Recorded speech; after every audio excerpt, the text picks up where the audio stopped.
Hey everyone, this is Steve from Commercialforest Products, and today we have a very special 2-minute Tonewoods.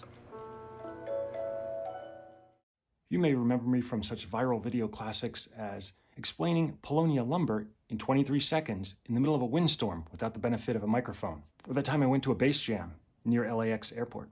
Today we're going to be talking about swamp ash and the news story that Fender is discontinuing the use of swamp ash in its electric guitar production. We're taking a close look at the story, the source, the people involved, and we're going to let you know if we think it is rumors or truth, or maybe a combination of both. So let's not waste any time. Let's dig into it right now. In mid-April of 2020, I received phone calls from two separate luthiers who informed me that Fender had announced they were discontinuing the use of swamp ash lumber.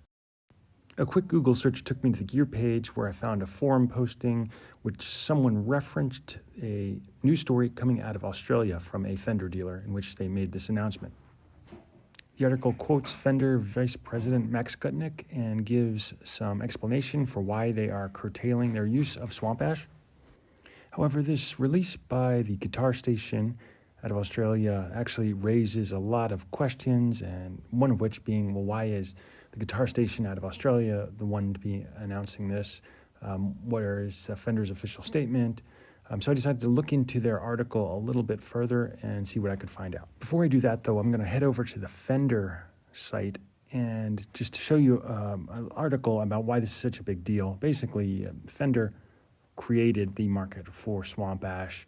Roughly half their electric guitars are made out of ash bodies, the other in alder and a combination of other species. But really, alder and swamp ash are their two staple species and have been for quite some time now. So here's the article. Ash guitars will be a thing of the past. No, this is not a drill. So that is a very eye-catching headline. Fender has called time on ash bodies. If you've ever been dreaming about adding a gorgeous Fender guitar to your collection, you might want to hurry up. Fender has announced ash bodies will be consigned to the history books. And then it follows up with a YouTube video where they announce basically the same thing and also add that they have secured a stockpile of ash guitars, which they are coincidentally selling. Now, one thing I noticed when I was trying to do some research on this article is that pretty much every other article that was written about this topic referenced the guitar station release and not much more. So I didn't get the sense that any of the media did much research other than kind of regurgitate what was in the post from the guitar station. Now, Fender's North American production facility is located in Corona, California, which is not too far away from where we're at in Fontana. So I decided to do a little investigating myself. And the first thing I wanted to do was check and see on the Fender website if they had any official statements or actually released any press releases themselves on this topic. And the short answer to that is no. Fender released no official statement, despite what it claimed in the Guitar Station release. Now, I don't doubt that the Guitar Station did have a statement from Fender, and as you can see here, Max Gutnick is a vice president.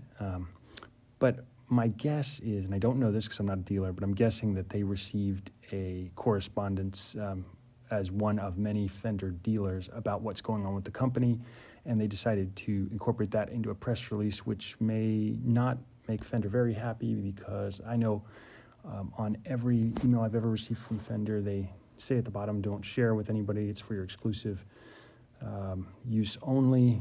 So bottom line, this was a very sales-oriented press release on the part of Guitar Station. Is there some truth in what they're saying? Yes, I think you're going to see less swamp ash coming out of Fender. Partly that's a function of the availability of swamp ash in general on a go-forward basis. But to say that they are ceasing production on swamp ash is not correct. I just think you're going to start to see it more in the high-end models and less in the lower-end models, which they should do. Is a smart move for a company. It's a limited resource, and they should use it where it makes sense. I've got more information on my website. I go into more detail and about my conversations I've had with people at Fender, so check it out there. Thanks for watching.